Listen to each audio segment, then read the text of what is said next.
son Excellence, M. Bassirou Diomaye Faye, président du Sénégal, dont je suis incroyablement fier de dire qu'il effectue aujourd'hui sa première visite à l'étranger depuis son investiture en avril dernier. La parole est à vous.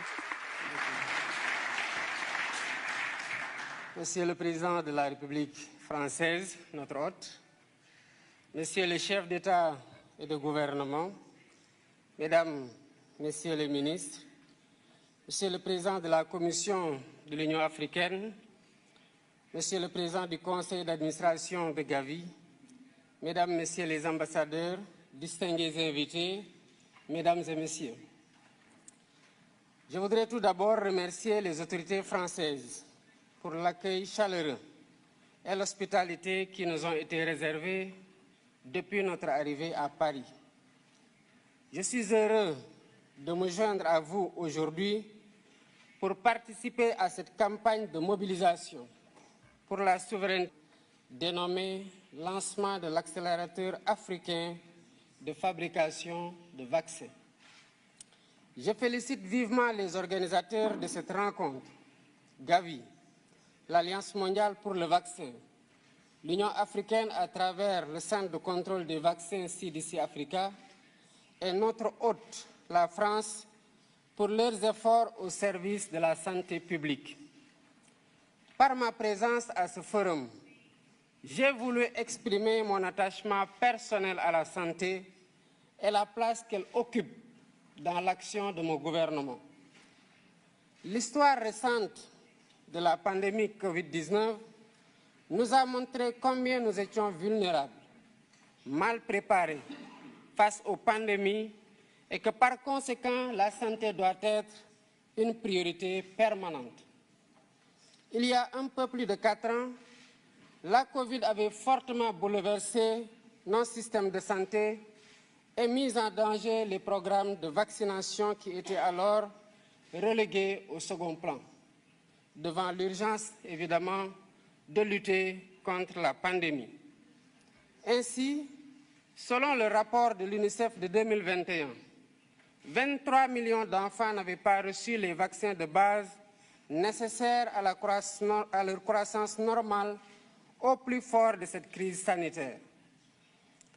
La pandémie avait surtout mis en évidence les disparités structurelles qui existaient déjà entre pays développés et pays en développement en matière de vaccination. Bien que l'Afrique représente environ 20% de la population mondiale, son industrie de vaccins fournit à peine 0,25% de l'offre mondiale. Le continent est encore largement tributaire d'autres régions du monde pour couvrir ses besoins. C'est dire l'immensité de la tâche qui reste à accomplir pour la souveraineté vaccinale de l'Afrique. Mesdames, Messieurs, en consacrant cette rencontre au lancement de l'accélérateur de la production des vaccins en Afrique, AVMA, Gavi et l'ensemble de ses partenaires s'inscrivent dans la voie pour corriger les points faibles du continent en matière de riposte face aux pandémies, telles que le manque d'équipements et de médicaments, mais surtout de vaccins. Nous avons vécu cela pendant la pandémie Covid-19 avec l'arrivée tardive et en nombre insuffisant des vaccins. Un des défis majeurs pour l'Afrique aujourd'hui, c'est de produire des vaccins, des médicaments et diagnostics, mais également d'accéder aux plateformes de commercialisation pour participer pleinement à la lutte contre les menaces sanitaires futures. C'est une volonté politique de l'Afrique et nous invitons tous les partenaires à soutenir cet agenda qui constitue une priorité au même titre que les autres priorités liées notamment aux situations de guerre ou de changement climatique. L'Afrique a les capacités de production locale de vaccins. Des pays pionniers s'y sont engagés, dont le Sénégal avec l'Institut Pasteur de Dakar. Je rappelle que cet institut existe au Sénégal depuis un siècle et qu'il a une expérience quasi centenaire dans la fabrication de vaccins. L'Institut Pasteur de Dakar a fabriqué son premier vaccin contre la fièvre jaune en 1937. Ce même vaccin a reçu la préqualification de l'OMS en 1966, donc depuis plus de 50 ans.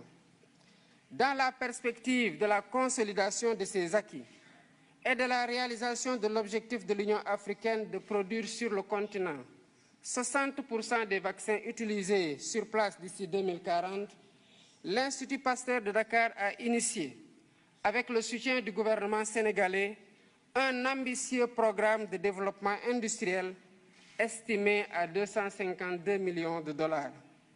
Ce programme vise à maîtriser toute la chaîne de valeur en matière de production pharmaceutique, depuis l'identification des besoins jusqu'à l'utilisation des produits par les bénéficiaires. La réalisation de ces infrastructures et l'acquisition des équipements sont en cours de finalisation. Le site du vaccinopole de Diamniadio, qui constitue une des entités de ce programme, aura une capacité de production annuelle de 3 millions de doses de vaccins de routine, épidémiques ou pandémiques, et utilisera les 3 plateformes technologiques dont l'ARN messager.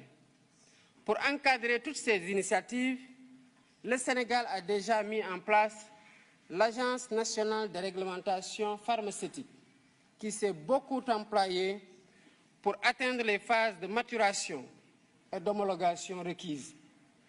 Tout ceci n'aurait pas été possible sans un surcroît d'efforts dans la mobilisation des ressources pour le financement de la recherche, de l'innovation et des infrastructures de santé. Je remercie à ce sujet les pays, institutions et organismes partenaires, au premier rang desquels figure Gavi, pour le soutien qu'ils apportent au Sénégal, en particulier dans les efforts de promotion du vaccin et de la vaccination. Notre partenariat avec Gavi, il faut le souligner, nous a valu beaucoup de résultats positifs. Merci, M. Barroso, pour ce soutien constant. Il a beaucoup contribué à l'efficience de notre programme national de vaccination et à la lutte contre la mortalité infantile. Contre la mortalité infantile et précoce. Je sais que Gavi fait la même chose dans d'autres pays avec des rendements aussi appréciés en matière de prévention sanitaire, de prise en charge médicale adéquate et de lutte contre la mortalité précoce. En tant que pivot essentiel de la solidarité et en reconnaissance des immenses services qu'il rend aux pays bénéficiaires, Gavi mérite le soutien continu de la communauté internationale. C'est la raison pour laquelle, en ma qualité de président de la République du Sénégal, je lance un appel à tous les pays et institutions partenaires afin qu'ils contribuent généreusement à la reconstitution des fonds de Gavi pour la période particulièrement de 2026 à 2030. Soutenir le financement de Gavi, c'est aussi investir stratégiquement et à un rythme plus soutenu dans la protection de nos enfants, des générations actuelles et futures. Je serai engagé dans cette campagne pour Gavi et je vous invite tous.